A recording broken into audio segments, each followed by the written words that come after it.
everyone.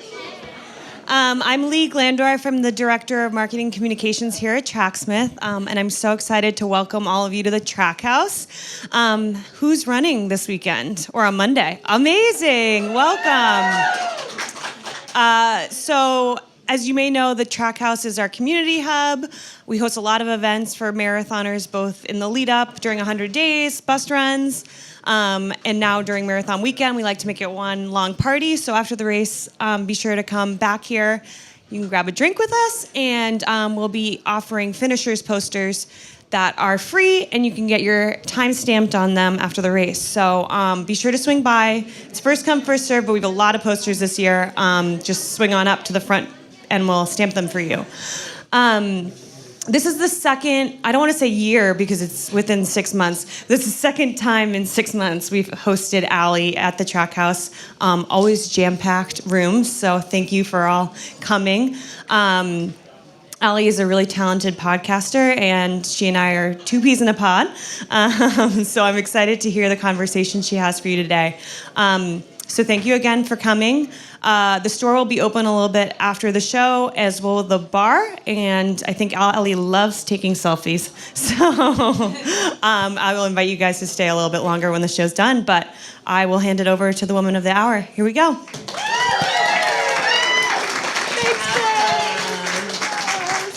Thank you, Lee. Oh, this is the best. Hi, I'm chill, I'm calm, I'm relaxed. Thank you so much for being here. I am Allie. I'm the host of the Allie on the Run Show podcast. You might know that if you're here. You're also very quick clickers, so I'm very proud of all of you for getting tickets to this. Congratulations, you've already won the first race of the weekend. Did anyone run the 5K today? Amazing, congratulations. And I know Lee just asked, but if I'm being honest, I wasn't fully paying attention yet because I was, doing my thing over there. Who's running on Monday? Awesome. You know what might be easier? Who's not running on Monday? Cool. Who's cheering on Monday? Amazing. Well, we have such a good show today. When I was thinking about what to do here at Tracksmth, which thank you so much for having me. I'm so happy to be back here. I was like, okay, what can we talk about? What's fun? And I thought back to 2 recent episodes on the Allie on the Run show. And 2 of the episodes that got, we can measure things by downloads, but the feedback on these ones was bonkers. So I am thrilled to bring back returning guests on the Allie on the Run show. Anoush Arakelian, running coach, 5-time Boston marathoner. Monday will be her 6th Boston Marathon.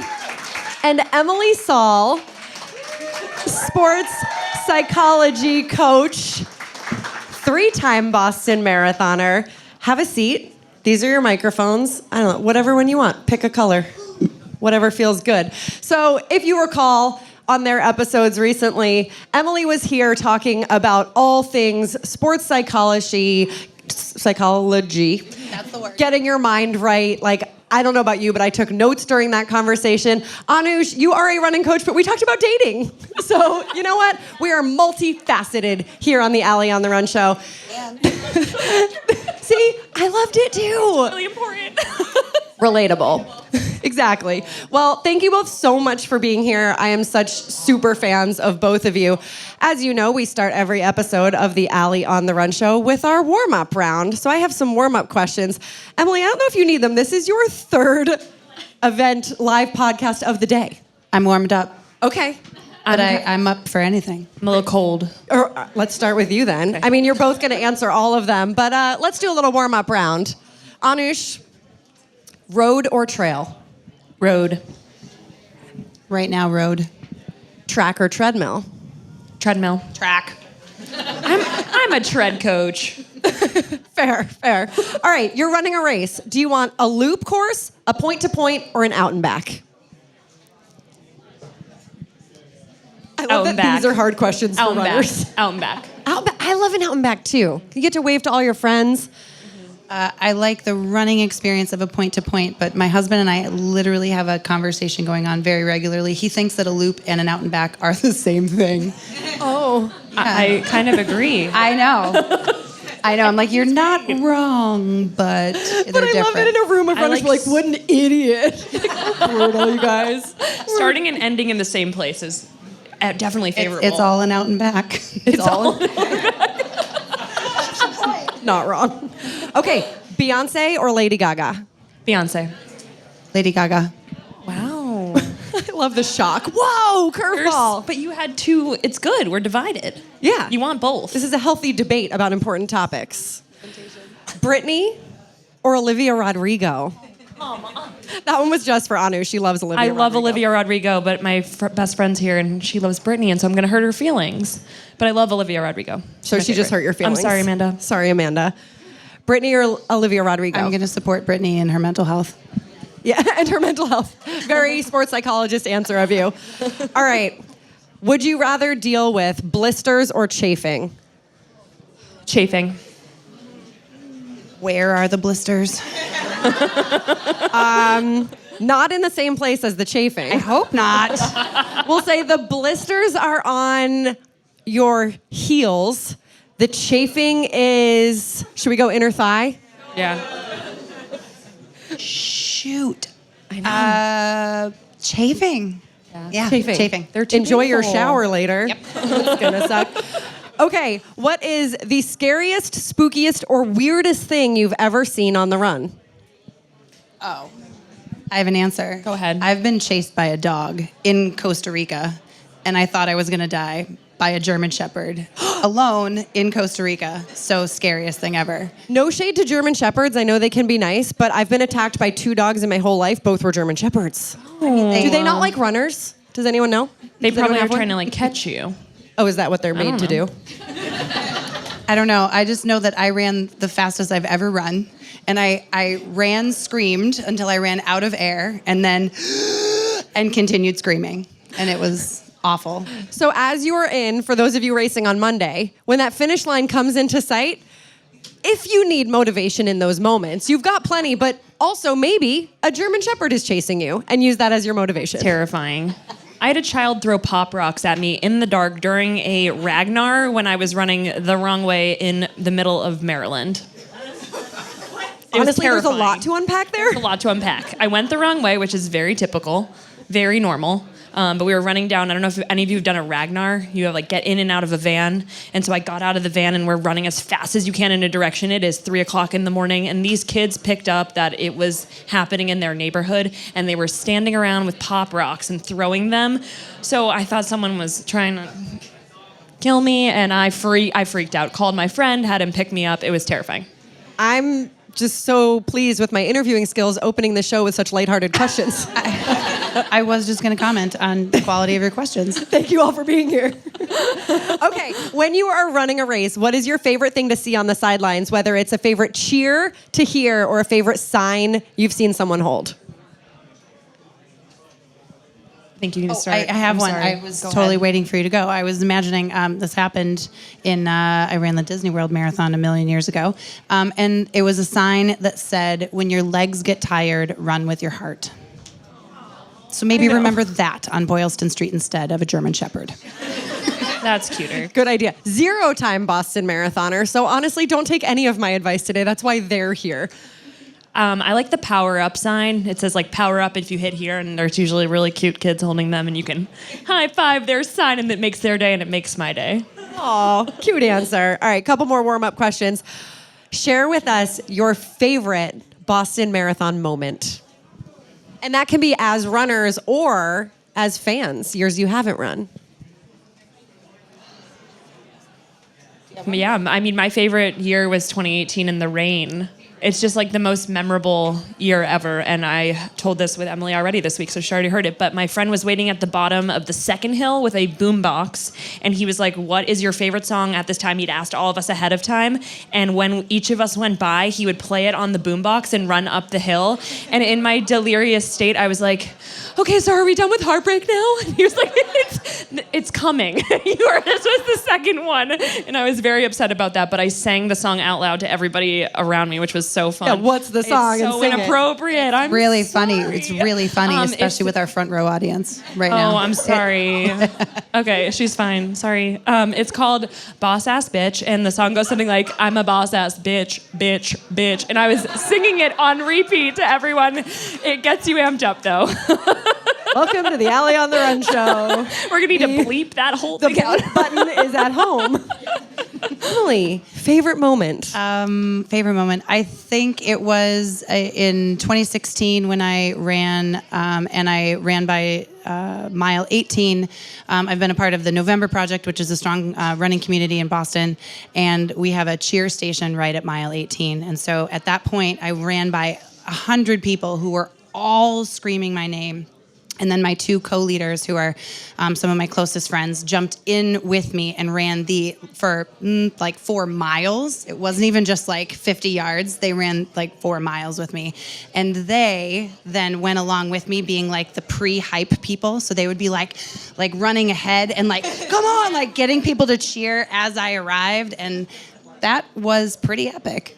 What I love about both of your answers, I don't know how many of you picked up on that, they both had to do with the support that they found on the course. Neither of them were, I finished in X time, or it was the perfect day. Anoush it was the worst day. It was 2018. Like, who hears Boston 2018 and goes, right? We all kind of, except Des Linden, she smiles. But the rest of us are like, like, even if you weren't there, you're a little traumatized. So I love that both of your answers had everything to do with what I think we all love about this sport and about this community. So that was beautiful.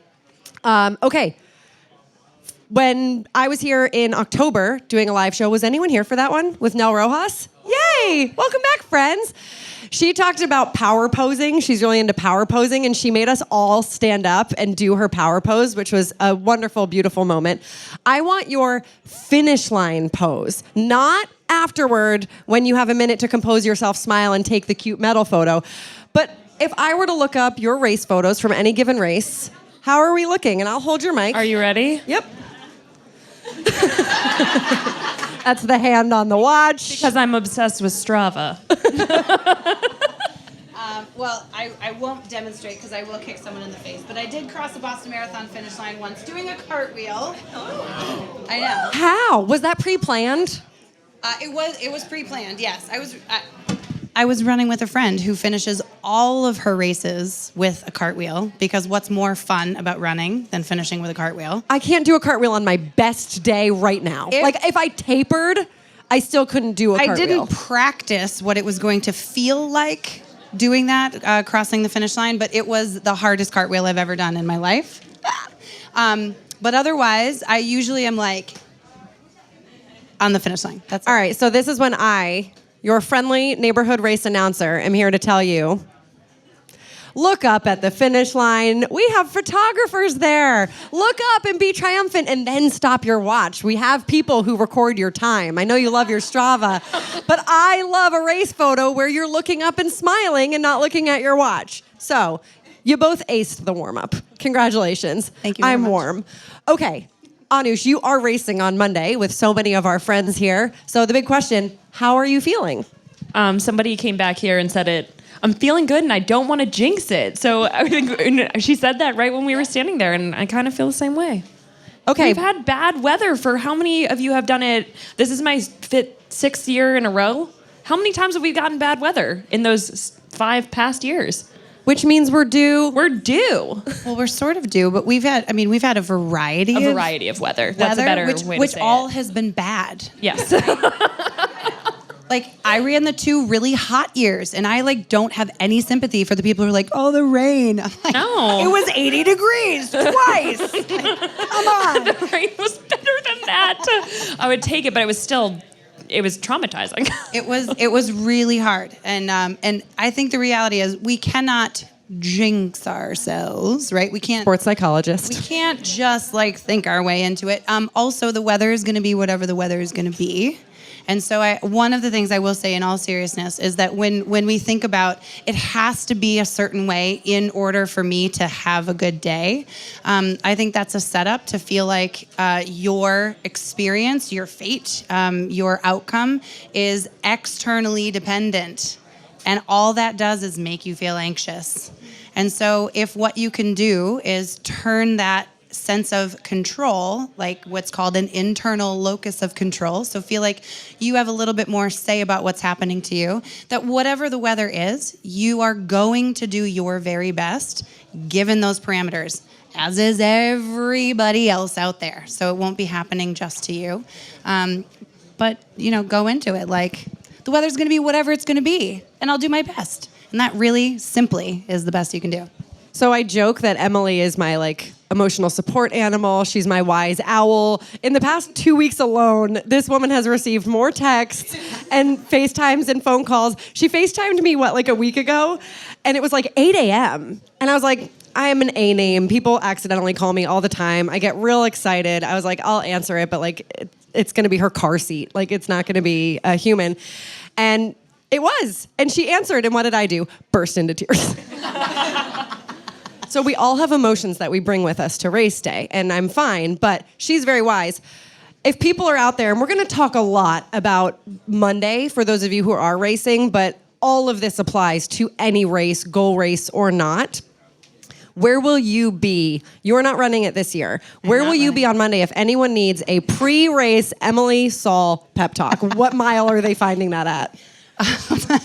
On the race course, I will be at mile 18, so just after the mile 18 marker on the runner's left side.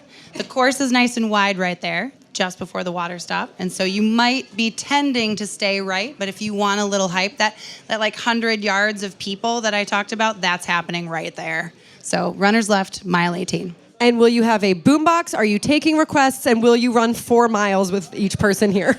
Yes. See?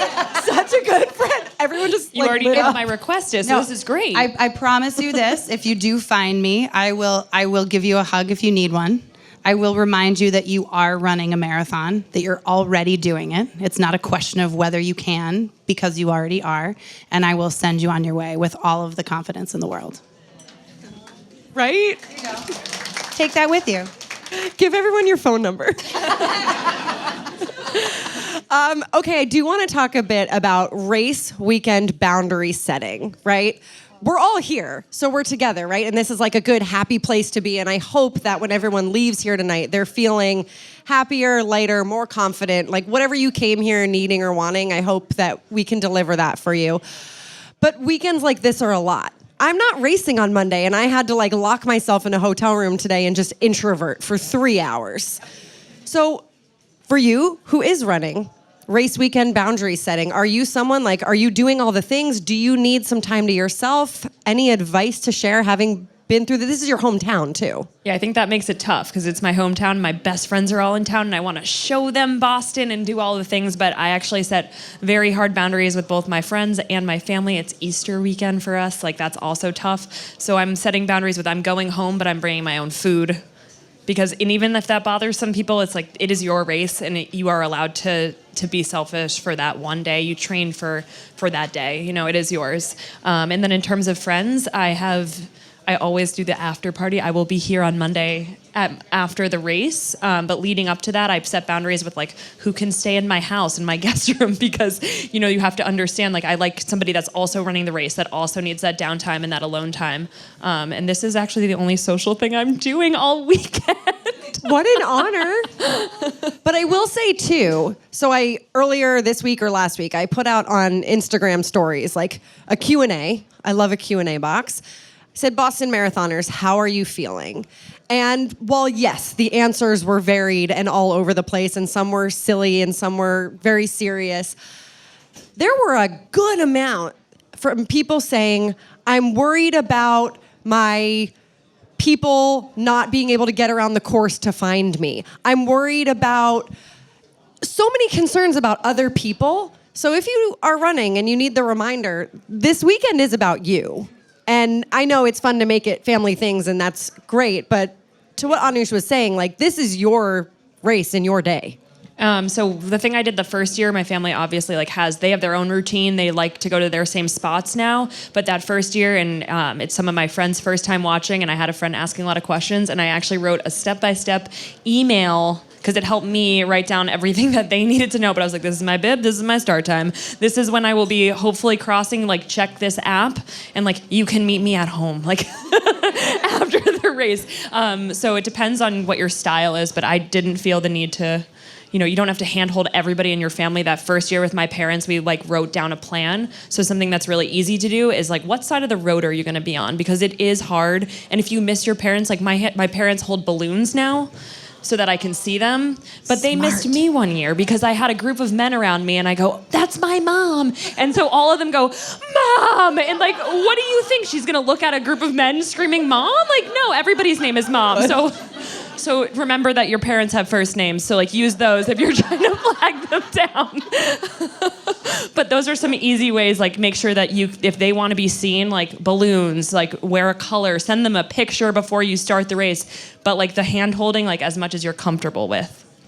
Emily, from your perspective, how would you love to see everyone that's here now? So Saturday night, we're having an awesome time. Did you get Levain Bakery cookies on the way in? Yeah. Right? That's so cool. Thanks, Lee, if you're listening. Tracksmth just kills it. How would you love to see everyone spend Sunday into Monday morning? Like, I know everyone's different. We all have different needs, but from an expert's perspective, who knows what people need? Yeah. What would you love to see everyone do, whether it's all day tomorrow or dedicate some time? Sure.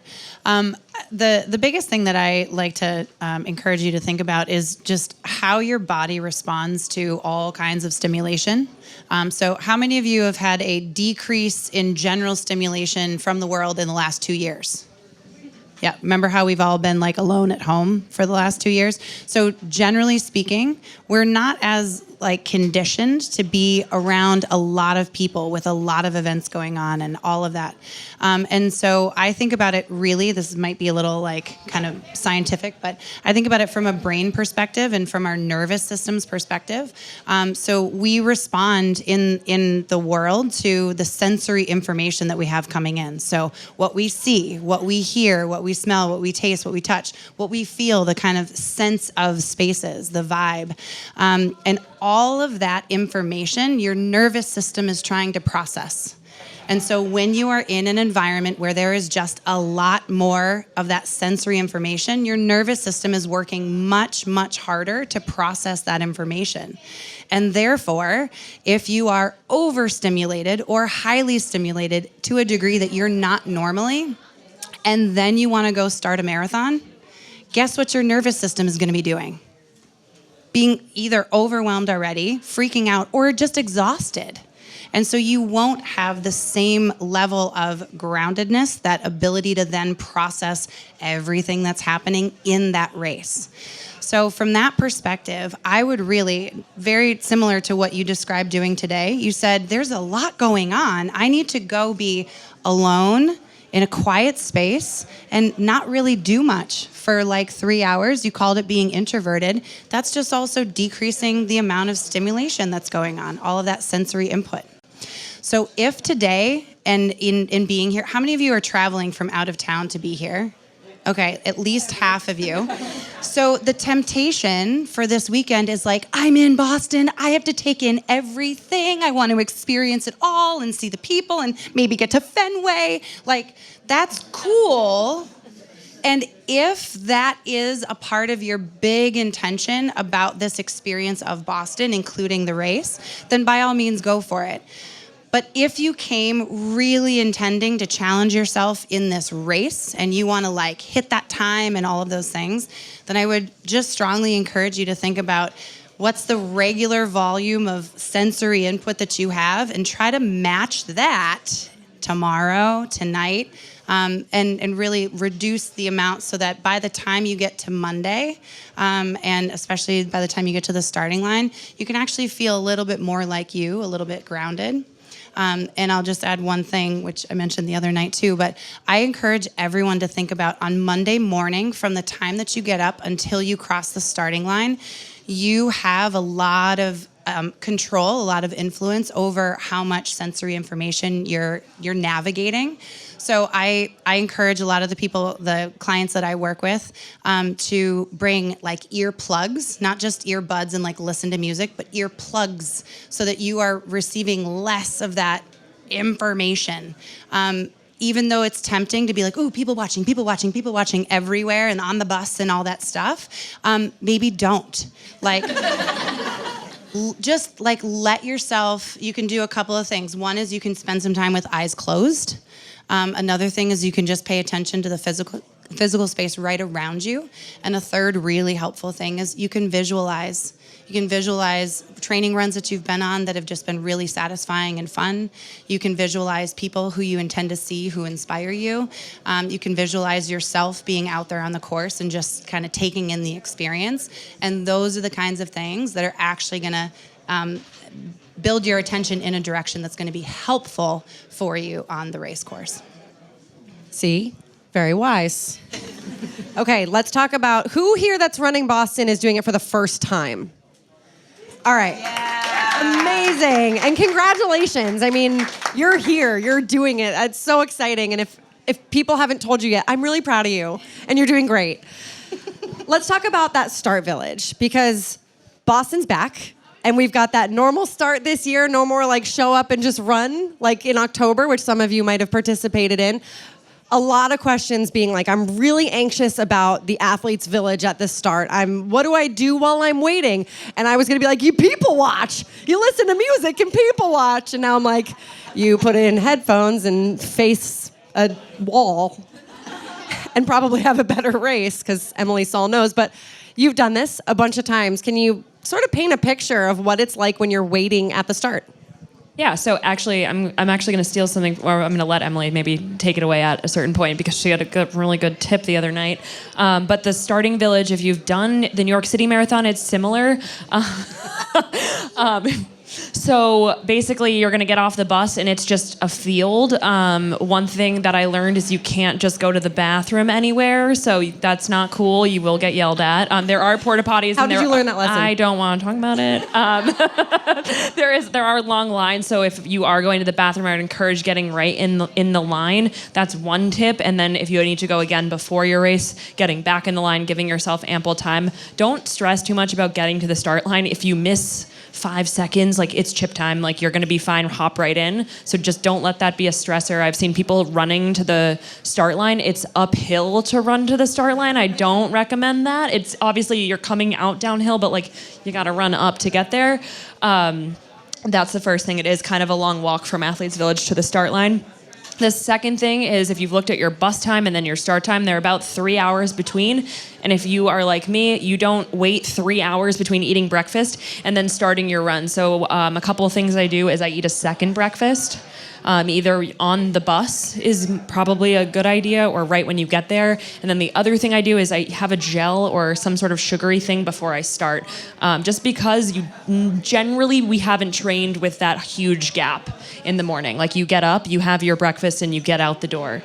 So just being conscious and cognizant of the fact that you're ending after your lunchtime. So those calories that's something that I've had the second breakfast, but I need Emily to tell us her trick to my one issue with the bathroom. I do want to add, you don't have to be racing to have second breakfast. I will also be having second breakfast / something sugary on Monday, and I'm not running a step that day. I have second breakfast every day, but I tend to forget when I'm nervous or not hungry. And even if you're not hungry, you've got to remember that there's that time break in between, and you're going to be empty when you start. And this may be sort of a like big picture idea, but you gave a really good example just now of how when you're on your own, so when you're at home and you're going out for a training run, you typically understand like, I'm going to go do my run and it's this miles, and so I need to like use the bathroom and I need to eat, and you get your stuff ready. And so all that whole sequence of events is organized around what's working for you. And we kind of tend to take that for granted, how important that is and how much it supports your process. And in an event like the marathon, all of a sudden, nothing is for you. right? The schedule is not for you. The setup of where you need to be, the volume of bathrooms per ratio of people, not for you. And so it's really easy to sort of feel like you need to now operate under the constraints of this event. And so what I would encourage you to do, and this is again just a slight shift of how you think about things that puts you back in the driver's seat of your experience, that is to say you still know what works best for you.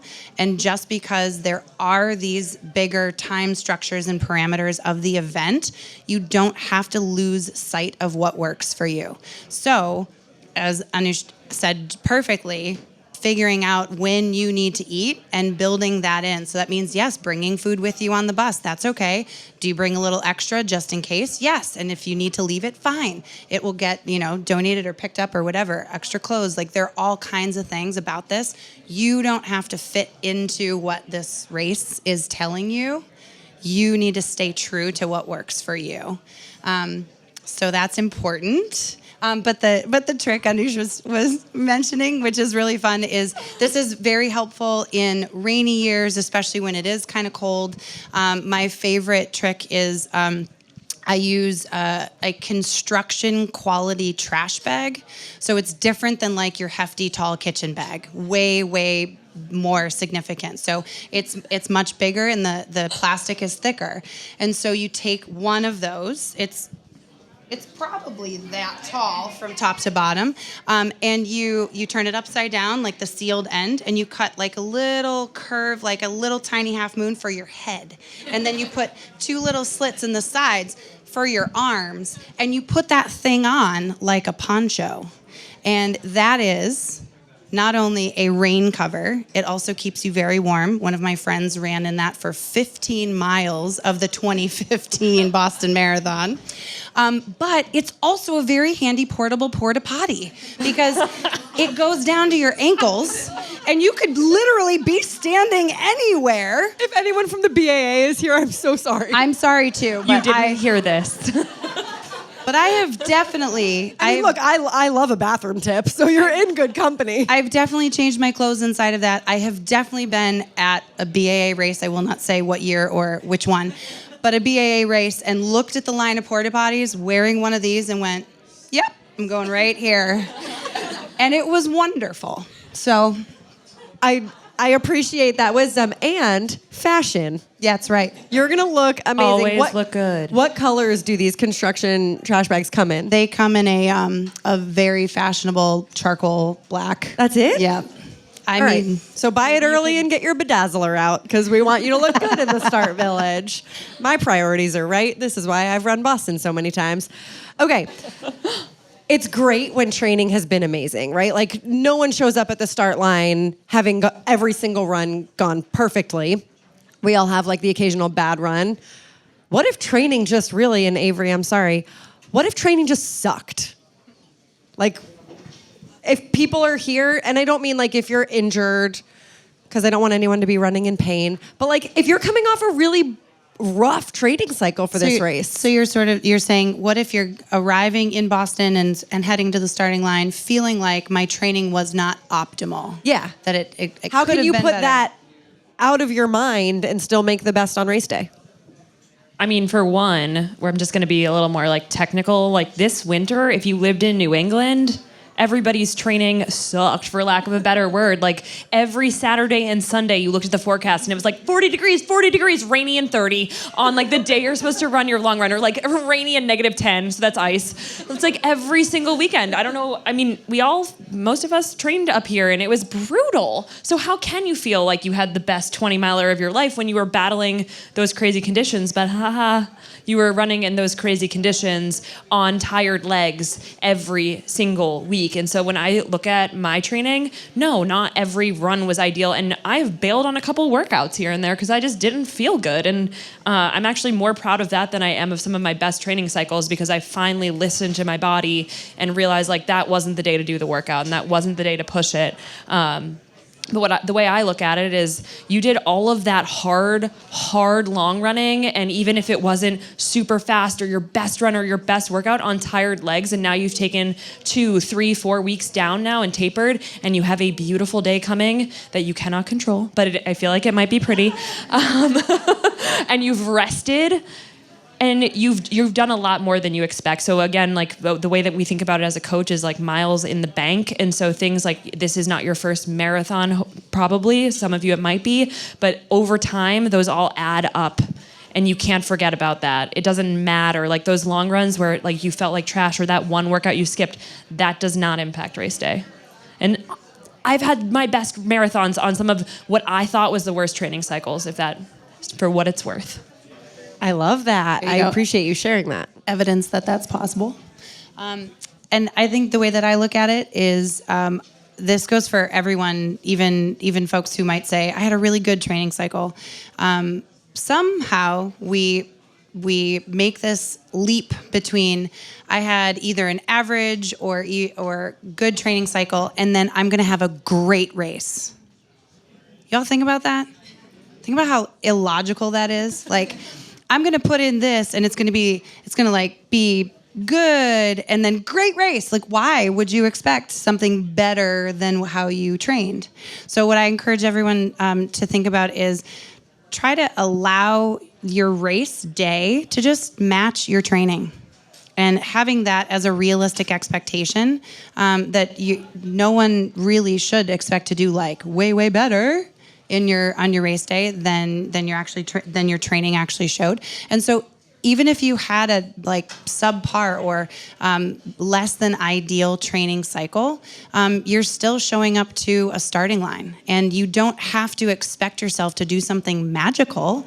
You get to expect yourself to do something that matches what you put in or what your body was able to do through that training cycle. And there's a million reasons why training cycles don't go perfectly or don't feel great. And so if you can on race day really just go in saying, I'm willing to let my body do the best that it can today, given the training cycle that I had, given the weather on the day, and given what shows up, because there's always going to be unexpected things that happen. And when you can have that kind of permission to just be like, let me see what I can do, instead of, gosh darn it, why aren't I doing better than this? That opens up your possibilities for success rather than limiting your options for success. All right, so we got a lot of questions or a lot of feelings of imposter syndrome. And if you are here, if you are running, any race, but if you're running Boston, you worked hard, you did something. Either you raised money or you qualified with a certain time. Like, you put in the work in my mind. You deserve to be here, but I heard from so many people who, for various reasons, were saying, I'm feeling imposter syndrome. I'm going into this, I feel like I don't belong. And again, I know there are so many reasons and so much to unpack there, but for anyone rolling up to the start line on Monday feeling some feeling of imposter syndrome, I can sit here and say, you belong, you're amazing, I love you so much, because I will always be your biggest cheerleader, but you are both experts. What do you say? Can I ask you a question back about that? Oh God, no, I will cry. No, have you experienced that sense of imposter syndrome yourself in running? Okay, you need to stop giving me that look. In running, in life, absolutely. Okay. Absolutely, I feel it right now. Okay, what is it that you think you're supposed to be? I think this will help. What is it you think you're supposed to be that somehow you're not? That's what, right? Isn't that imposter syndrome? Being friends with her is like so amazing, and I didn't expect this. Other people's expectations. For me, okay, a lot of when I have felt feelings of imposter syndrome.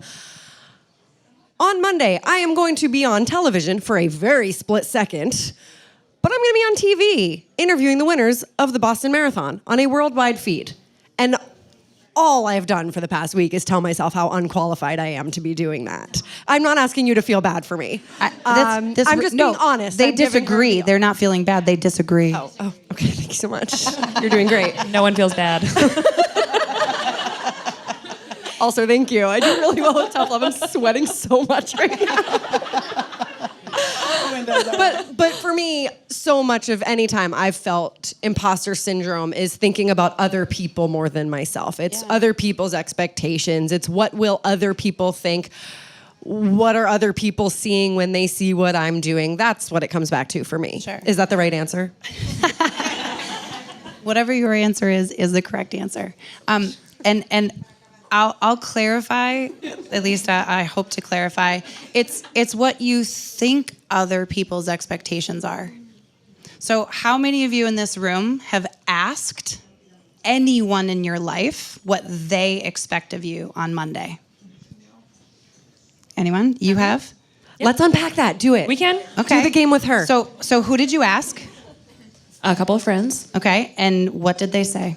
One gave me an answer that made me uncomfortable, and the other one said, "You are more than capable of what your goal is." Okay. And why is your brain not there yet? Which right. was helpful. So friends who challenge you. So they... But that is, I'm going to go ahead and say that was not a productive way to spend my time, first of all. I should not have been asking that. I know what I'm capable of because I am a coach and I can look at my Strava, my training. So you but actually... you feel a pressure. I felt a pressure in that moment that I was expected to perform in a certain way because I am a running coach and because I've done this a bunch of times. Yeah.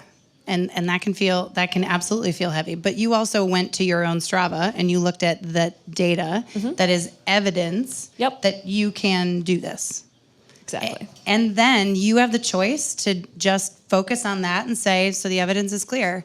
And I choose to trust that my body is capable and that I've put in the work and I'm going to go see what I can do on race day. And that's it. You can flip that and get yourself all in a tizzy and be like, but I don't know. What if... You're talking to me again? I'm talking to everyone. I felt it. But what if? And that is also part of building the strength of mind of being an athlete and challenging yourself is that you might have those what if questions and you can acknowledge those challenges or the unknowns and then you, without judgment, return back to that place of truth, right? For you, it's being able to look at your Strava and say, no, the evidence is there. I am a person who can do that. I'm the kind of person, and I have evidence that I can do that. And so we can all look for those sources of evidence in our own lives. So whether it's concrete data like that, or you might actually, and this is why I asked you if you've asked the people around you. We can assume other people's expectations all we want, but most of us have never actually asked anyone, what do you expect of me? And I've done a lot of talking with people about it. And if you were to pick the 3 people whose opinions you care about the most in your whole life, and you said, hey, what do you want for me on Monday? Do you know what all of them would say? I want you to be happy. I want you to be happy. They are not setting some standard for you to meet in order for you to deserve their love or respect or approval or support. They're like, I'm already behind you. What do you need? Right? And mostly what you need is to just trust that. Trust that you're not going to be less lovable or less successful or even less capable, regardless of what the time shows. But you absolutely can walk into an experience like this saying, I belong because I've put the time in. I belong because I've chosen to be a runner for this type of event. I'm capable of getting to the starting line. I'm capable of getting to the finish line. And the details about how fast you get there or how many goos you take or how much you walk, those are details that other people don't really care about. And walking is the best. Have you ever gone for a walk? I know we spend a lot of time running, but have you ever just gone for a walk? It is too soon. So we relaxing. have to run a lot on Sorry, Monday. I'm not, so I keep forgetting. She's like, do you know how nice it would be if you could walk on Monday? Which you totally can. And I'll be so proud of you because I have no expectations of you. I just want you to have fun and be happy. Well, just So don't unpack this again. No. Having fun and being happy doesn't mean not trying. Let's remember that. Yeah. Okay. That Are too. you gonna kick ass on Monday? I am. You are gonna work so hard, and I know that because I know how much you care about like your effort and the outcome of this race. And it's okay to care about the outcome. But are you gonna lose sight of feeling proud of yourself? No, Just because you're focused on the time? absolutely not. Absolutely not. And that's the thing. It's not either or. It's not run for fun or run for time. You can do both. So be deeply invested in your goals. Go out and like race for them. Reach for the things that you've been trying for. And remember that you can be proud of yourself. That can be one of your measures of success of the day. It's how proud of myself am I today? How well did I listen to myself today? How well did I do fueling and hydrating along the way? How proud am I of being able to like notice the moments, like making eye contact with a spectator and just being like, "Thank you," right? That'll like blow you up if you're feeling a little low. Like say thank you to a spectator for cheering, and it'll brighten your day. So there are lots of ways to build these layers of success and experience in addition to really caring about the goals that you've set. Can I prompt another question or an answer that I want to hear? Okay. So we ran together this week, and then you reframed what I said. And I think that was actually really huge for me because I keep telling myself that now in my head, so I feel like other people might want to hear it. Oh, there we go. Let's hear it. This is now a therapy So- session. I am thrilled. I do not need notes. Go. Well, so we were running together and we were talking about that Anoush has run 5 Boston marathons and that you've had some experiences in the past that have been dissatisfying, like less than you had hoped for. And so do you remember exactly how you phrased it? You were like, so I Want to be proud of myself or like happy. you said, I just want feel to, good. I just want to run a really good time so I can be happy. I think that's what you said. Probably. Checks out. Does that sound gonna familiar? edit I just that. want to run a really good time so I can be happy. Was wrong, just so you know. Trying to make What myself were look you good. How dare you? Okay. So Get out. You fired. You're doing great. This is what it's like to be friends with Emily Saul. She's like, I love you. I need to make you a better person. And you're going to love this. And you're going to be uncomfortable. And then you're going to love me. And that's just like how it works. Literally sweating. You'll know she's going to give you Also all sweater. her cell phone number. Sorry, go ahead. I love you. So I said, well, what if we turned it around? What if we flipped the sequence of those two things? Because what you just said was, if I run a good time, then I'm happy. What if it's the other way? What if I'm happy, then my time? How many of you run better when you're happy? You ever feel better? Like, I don't even care about your time. Your time probably, but doesn't it just feel better when you're happy in the first place? Right. So I believe very strongly that in that sequence, that if we can tune into the types of things that give us the experience of being happy, then your time doesn't have a whole lot of other obstacles to overcome in arriving. And so we don't have, especially on the race course on race day, we don't have control over the weather. We don't ever have control over the course. We don't have control over what happens to the people 2 feet in front of us that may affect what we're doing. We have so little control about those things that have a very strong influence on our actual time. But we have so much control over whether we experience happiness. So I can tell you 10 things that I can dial into pretty quickly that I know bring me joy, even when I'm running and it hurts. But I can look around and I can just like see the sea of people and be like, we are all doing this. This is incredible. Look how many marathoners there are. I can look at the spectators that come out and I'm just like, wow, you spent your whole day doing this and look how excited you are. And you're holding a sign and it says power up and it's awesome. I can be thankful for the fact that like I'm doing this cool thing. I can look at the sky and take in nature. I can there are so many things that you can dial into. You can think about the people who love you no matter what. you can bring your focus, your attention to those kinds of things. You can experience happiness just in that. And I think it makes the time that you're trying to produce just a lot easier to access. So not if I hit my time, then I'm happy. If I'm happy, let's see what the hell we can do.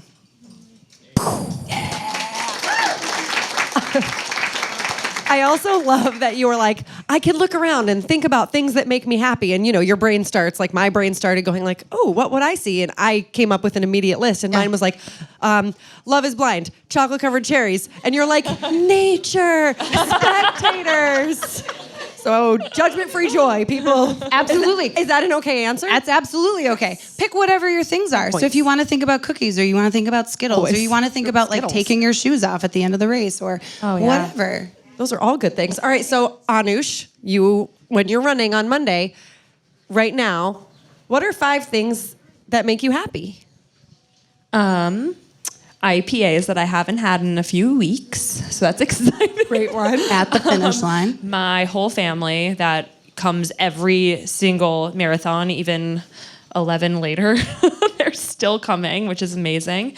My training partner who wouldn't normally have the day off, I don't believe, and is taking the day off and did all of my training with me and is not even running the marathon. That is means the world to me. And yeah, I think just the people. I think, and also just Boston guys. I always get so choked up starting this race. It doesn't matter how many times you do it or how many times you qualify.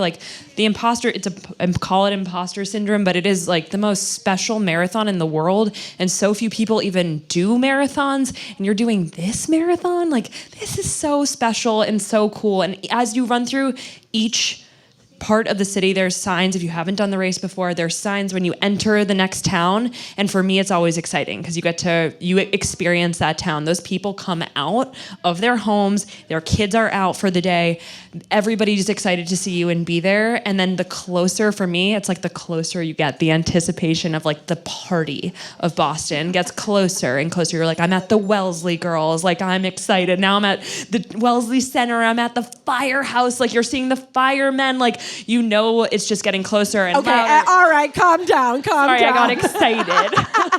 Don't forget everyone drunk at BC. We got a fun tip the other night that was don't take a red Solo cup. Unless you really want BC, the Solo cup. Unless you really want it. I actually think I've been so out of it that I didn't even know they did that.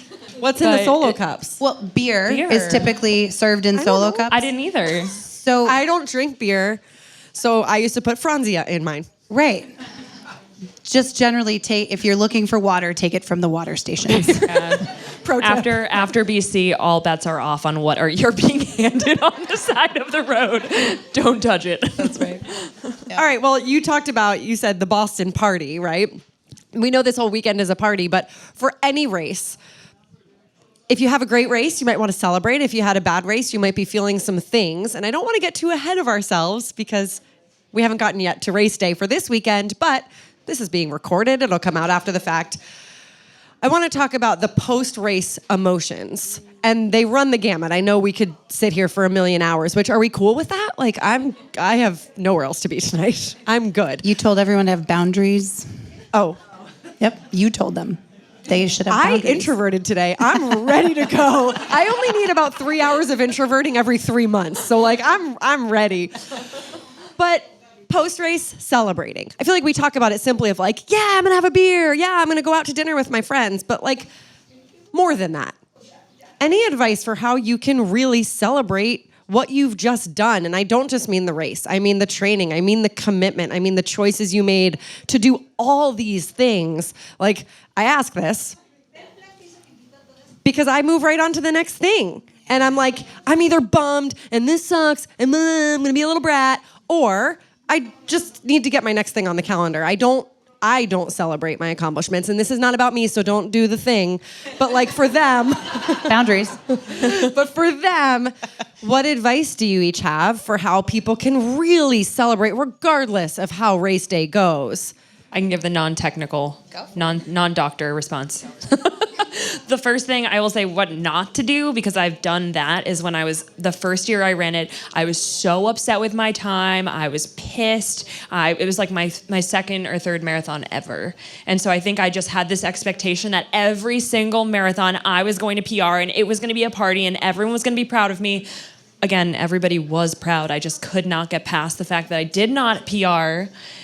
And the coolest part of that race, I totally overlooked. I picked up a woman at the finish line, and we are still friends. It is 2022. It is 6 years later. We are still friends. There are highlights to every race if you take a step back and don't. I guess from my race, I made it all about my time and all about me. And I was so sad that I didn't rest my body. I went running right away. I signed up for another race. I was angry. And first of all, it doesn't matter what time you run on race day, you need to rest and recover and treat your body well. For how long? I think at least 7 days. Please take a week off. Or two. I recommend 2. People get mad. I take it off. I recommend it. I do literally no exercise, nothing for a week. We have been training for a long time. Your body doesn't need, you'll be fine. It's okay. I'm going to stand up and get on a soapbox real quick. Yeah. Okay. If you follow people online, you will see people who ran a marathon, probably PR'd, running the next day or 2 days later, calling it a shakeout. I'm not a coach and I'm not an expert. Get that stuff out of your head.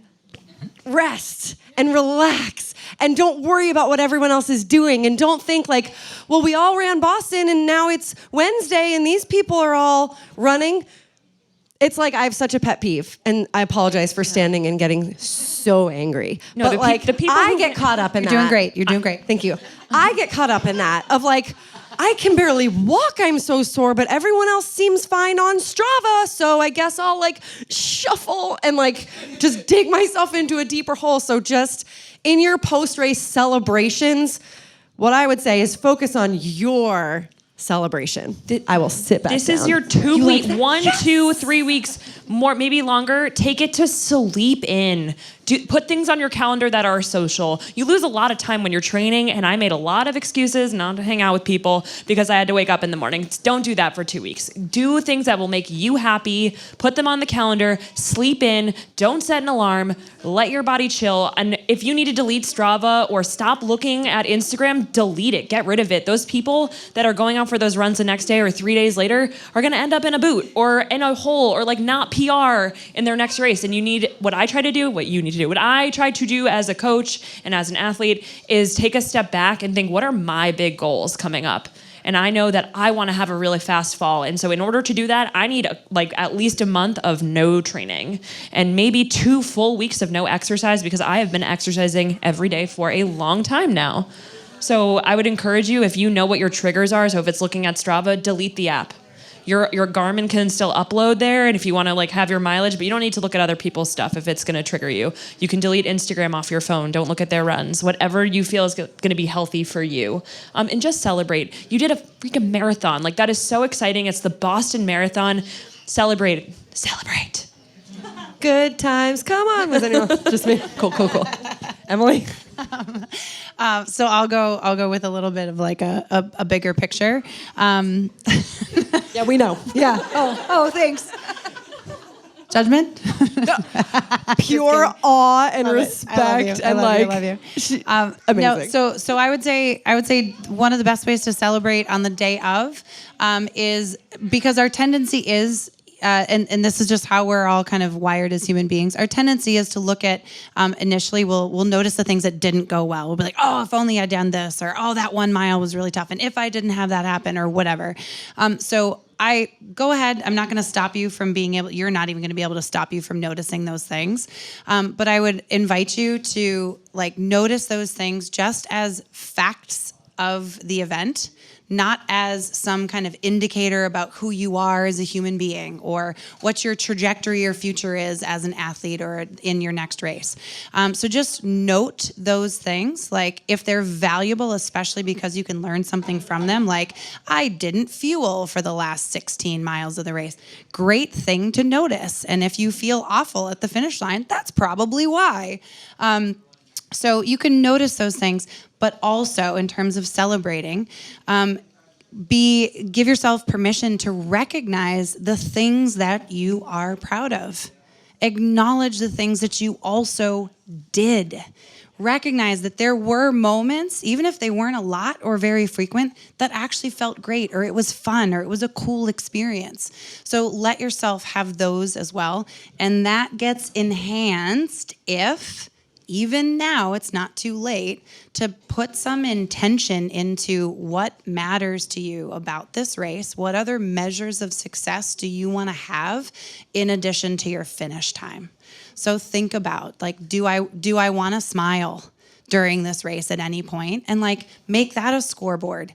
So I smiled 42 times. Oh my God, like that was amazing. I finished in 6.5 hours, but I smiled 42 times. Like, great, right? So you can decide what kinds of things are also important to you, and allow yourself to acknowledge those just as well as the things that maybe didn't go as well as you expected or had hoped. And then secondly, and this is like really something to do in like the day after, 2 days, 3 days, a week, take all of your rest time, and in those days when you're like, what should I be doing while I'm not running?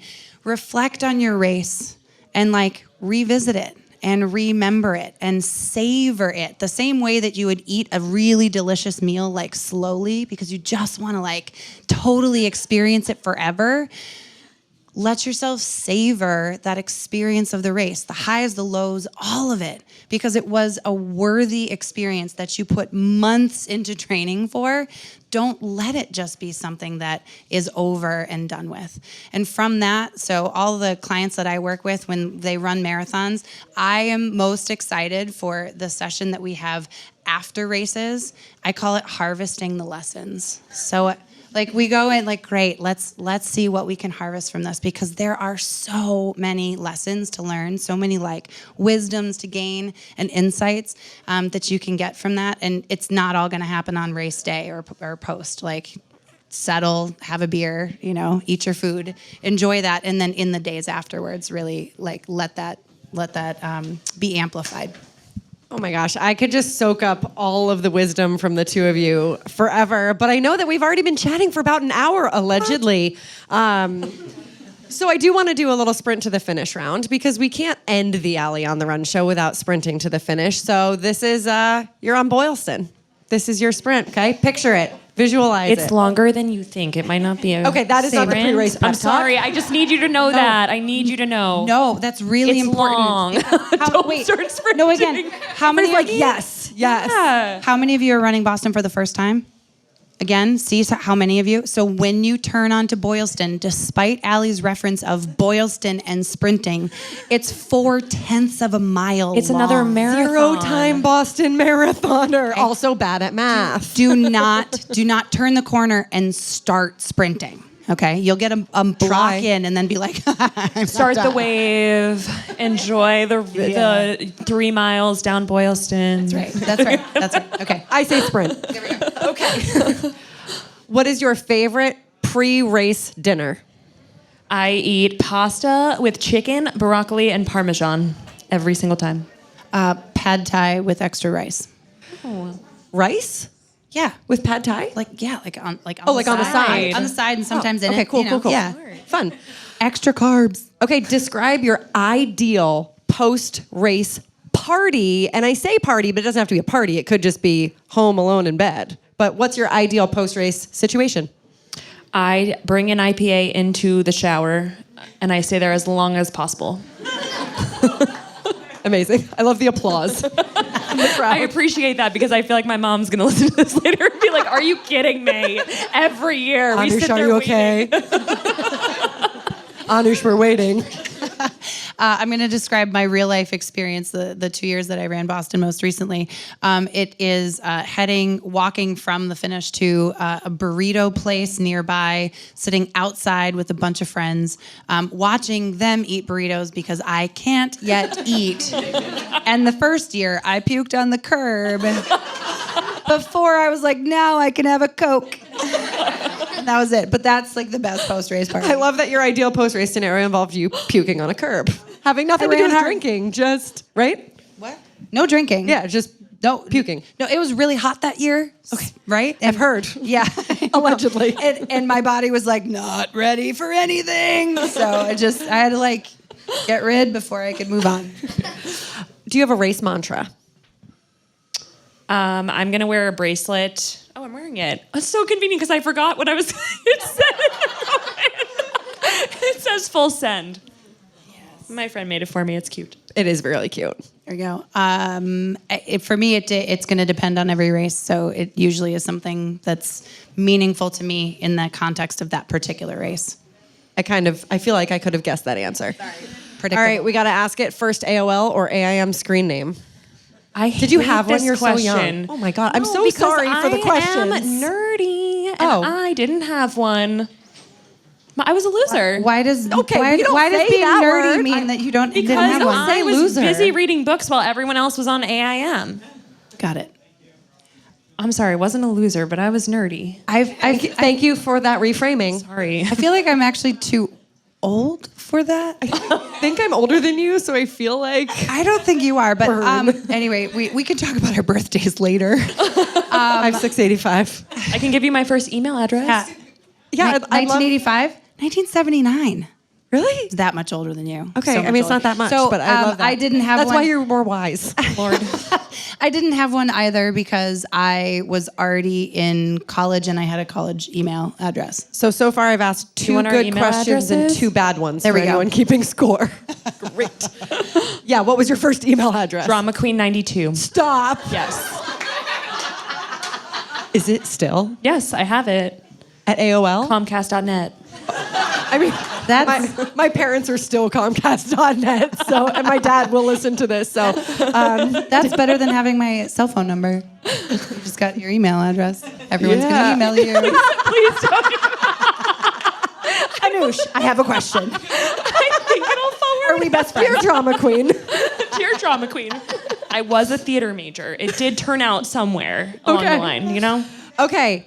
This is just a yay or nay question. Since we talked dating the last time you were on the show, Anoush, running as a first date, yay or nay? I think you know the answer to that for me. I am very pro running date. Weed them out quick. In and out.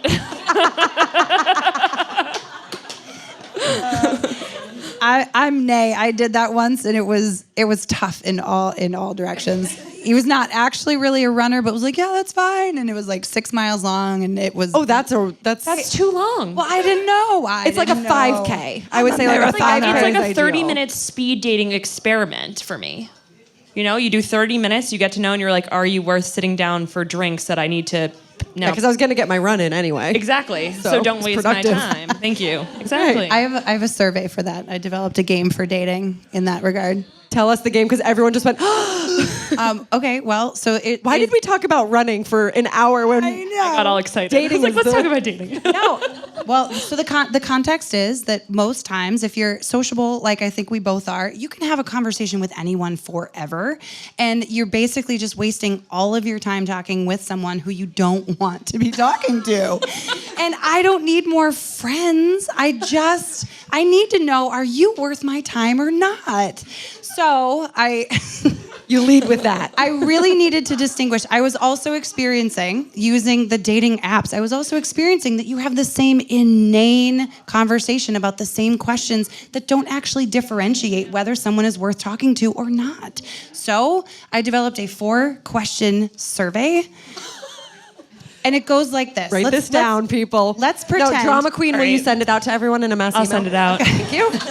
So let's pretend that we are in some social environment, and this is the physical equivalent of swiping left or right. I just look at you and I go, do I even want to give this a try? And I walk up and I go, hey, so I would like to invite you to play a little game with me. And I know this might sound weird, but I think you're attractive and I think I want to have a conversation with you, but just so we don't waste each other's time, could I ask you 4 questions? And you can answer those questions. If you want me to answer them too, that's fine. Wait, but have you done this or you just made this up? no, I did make it up and I have used it. So This is scientific. that's right. And so I'm going to ask you these questions. You're going to give me the answers. And then when we're done, we're both just going to go like, almost like rock, paper, scissors, but it's just gonna be like 1, 2, 3, and we're either gonna put a thumbs up or a thumbs down.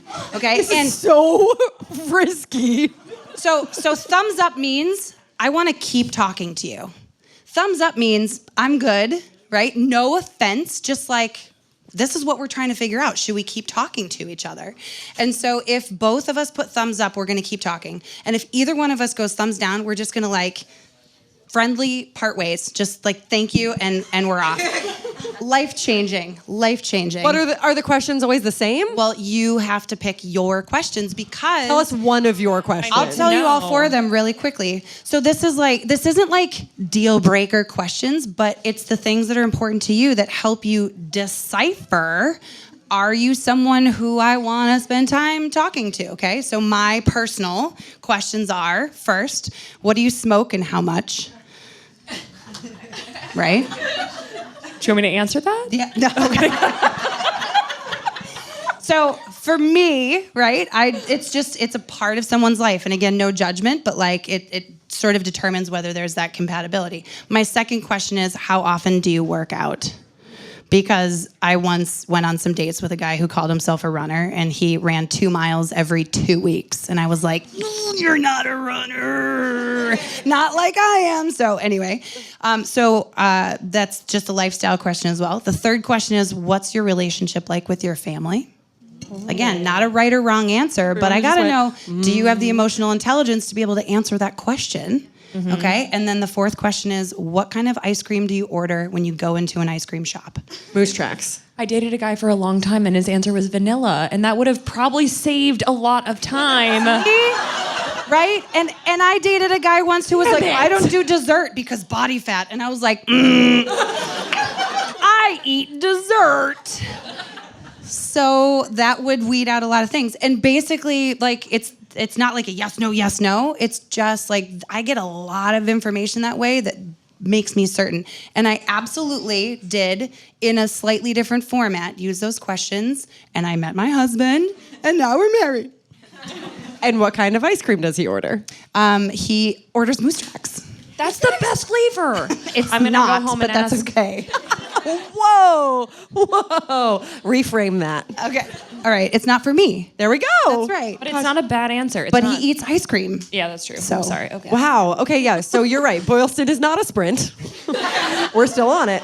I was waiting on bated breath for these 4 questions, and I was like, I'm gonna go home and ask my boyfriend, and if he answers incorrectly, You're what do going we to change do? the plans of him moving in Like, with I'm you? sorry. But you have to figure out your questions.